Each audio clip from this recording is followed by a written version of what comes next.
राम राम, मेरा नाम है आदित्य और ग्रह लक्षण ज्योतिष में आपका स्वागत है।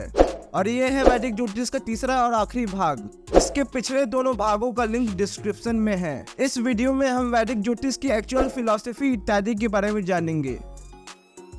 इस वीडियो में हमने ज्योतिष के तीनों भाग सिद्धांत, संहिता और होरा के बारे में जाना था। और इस वीडियो में हमने जाना था कि ज्योतिष 6 वेदांगों में से एक है।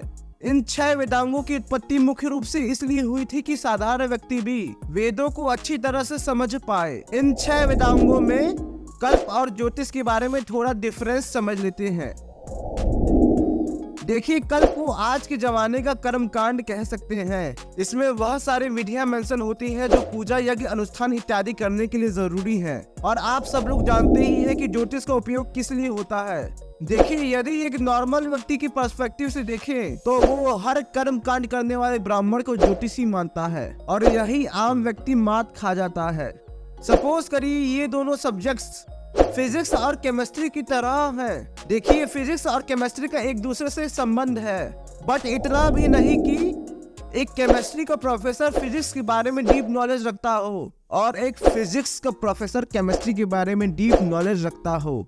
देखिए, ये भी नहीं है कि केमिस्ट्री का प्रोफेसर फिजिक्स के बारे में कुछ भी नहीं जानता हो और एक फिजिक्स का प्रोफेसर केमिस्ट्री के बारे में कुछ भी नहीं जानता हो। दोनों एक दूसरे के सब्जेक्ट के बारे में थोड़ा बहुत जानते हैं, लेकिन बात जब मास्टरी की आती है तो उन्हें उस सब्जेक्ट की मास्टरी होगी जिनका वह डेडिकेटेड पढ़ाई किए होंगे।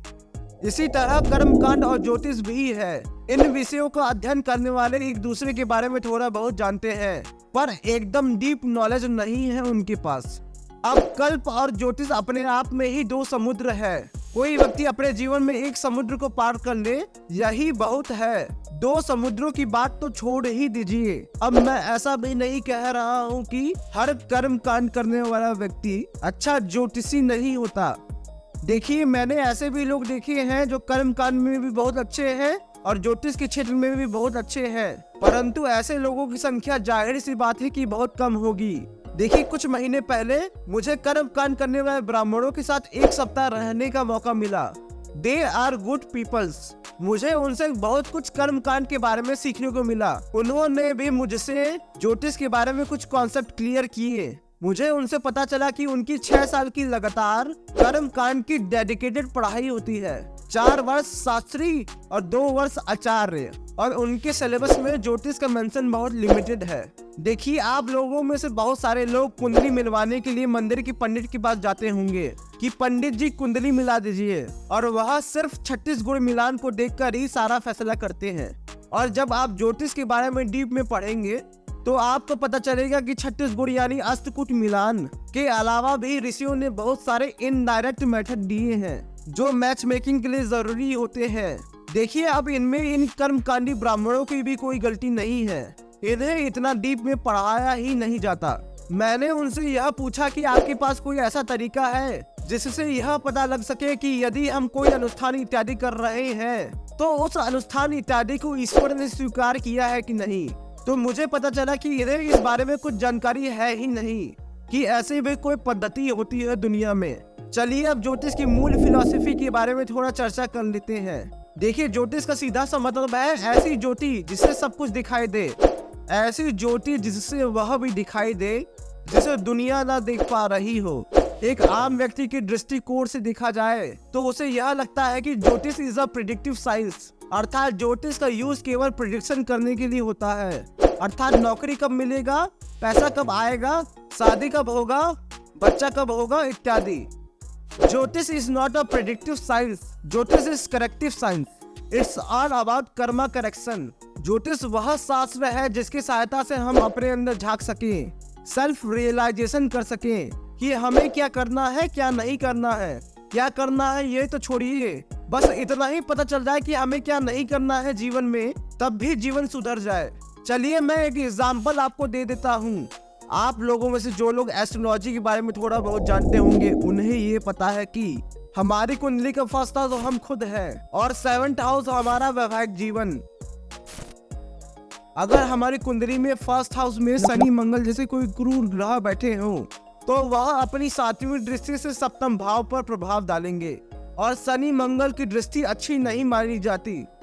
तो यह हमारे वैवाहिक जीवन में परेशानियां डालेंगी। अब आप में से बहुत सारे लोग यह कहेंगे कि यह तो अशुभ योग है, इसका रेमेडी करना चाहिए। पर क्या किसी ने ध्यान दिया कि यह खराब प्रभाव फर्स्ट हाउस के द्वारा ही आ रहे हैं? क्योंकि फर्स्ट हाउस सेल्फ यानी खुद को दर्शाता है और मंगल गुस्सा इत्यादि को दर्शाता है। शनि रिस्ट्रिक्शन इत्यादि को दर्शाता है, क्योंकि शनि या फिर मंगल का प्रभाव 7th हाउस पर आपके ही द्वारा आ रहा है। इसका मतलब ये है कि आपके वैवाहिक जीवन में गुस्सा या फिर आपके जीवन साथी पर बहुत ज्यादा रिस्ट्रिक्शन लगाने के कारण आपका वैवाहिक जीवन खराब रहेगा। अर्थात आप ही वह होंगे जो अपने वैवाहिक जीवन में परेशानियां डालेंगे। आप ही अपने खराब वैवाहिक जीवन की जिम्मेदार है।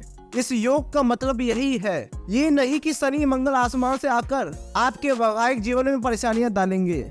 आपकी कुंडली का हर योग और दुर्योग आपके ही गुण और अवगुण इत्यादि को दर्शाता है कि आप में क्या विशेषताएं हैं और क्या कमियां हैं, और उनके द्वारा आप जीवन में विभिन्न क्षेत्रों में कैसे रिएक्ट करेंगे।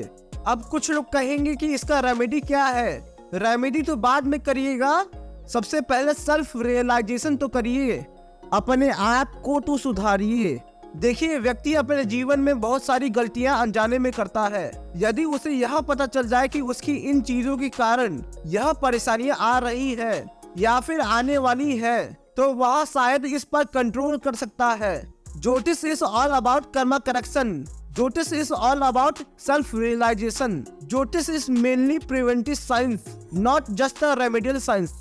अब यदि इस व्यक्ति को 20 साल की उम्र में ही पता चल जाता कि उसके गुस्सा इत्यादि करने से उसके वैवाहिक जीवन में परेशानियां आएंगी, तो वह इतने समय में अपने आदत को सुधारने के लिए कुछ कर्म कर लेता।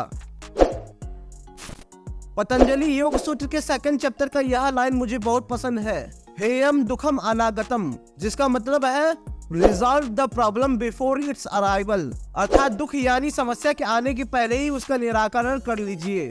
अब यदि आपको एस्ट्रोलॉजी सीखना है, आपको एस्ट्रोलॉजी के बारे में बेसिक जानकारी चाहिए, तो आप मेरे चैनल पर प्लेलिस्ट सेक्शन में जाइए और उसमें एस्ट्रोलॉजी फॉर लेमन पर क्लिक करिए। अब यदि आपको ग्रहों का नाम भी नहीं पता, राशि क्या होती है, भाव क्या होते हैं, नक्षत्र इत्यादि क्या होते हैं, यह सब के बारे में कुछ भी आइडिया नहीं है और आप ज्योतिष सीखना चाहते हैं, तो आप इस प्लेलिस्ट को लाइन से देखते जाइए और इसमें जो भी भविष्य में सीक्वेंस वाइज वीडियोस ऐड होंगे उन्हें फॉलो करते जाइए। मैं आपसे वादा करता हूं कि आपको एस्ट्रोलॉजी के बारे में इतना डीप नॉलेज हो जाएगा कि आप अपने जीवन में 80% समस्या तो खुद ही हल कर सकेंगे। देखिए, अब यदि आपको एस्ट्रोलॉजी अच्छे से सीखना है, तो आपको यह पता होना चाहिए कि 1st हाउस से अपने आप को देखा जाता है, 7th हाउस से मैरिज को देखा जाता है, मंगल गुस्से अथवा एग्रेशन को दर्शाता है, शनि रिस्ट्रिक्शंस, बाउंड्रीज और लिमिटेशंस को रिप्रेजेंट करता है। अब कौन सा ग्रह और कौन सा हाउस कौन सी चीजों को दर्शाता है, कौन सी चीजों को रिप्रेजेंट करता है, यह जानना बहुत जरूरी है ज्योतिष को पढ़ने के लिए, और इसे ही ग्रहों का कारकत्व यानी सिग्निफिकेशंस कहते हैं। और मैं कोशिश करूंगा कि आने वाली वीडियोस में ग्रहों, हाउसेस और राशियों की सिग्निफिकेशन और प्रॉपर्टीज को इतने इंटरेस्टिंग वे में समझाऊं कि सारी चीजें आपके सबकॉन्शियस माइंड में इजीली बैठ जाए। आशा करता हूँ आपको मेरा यह वीडियो पसंद आया होगा, कुछ नया सीखने को मिला होगा।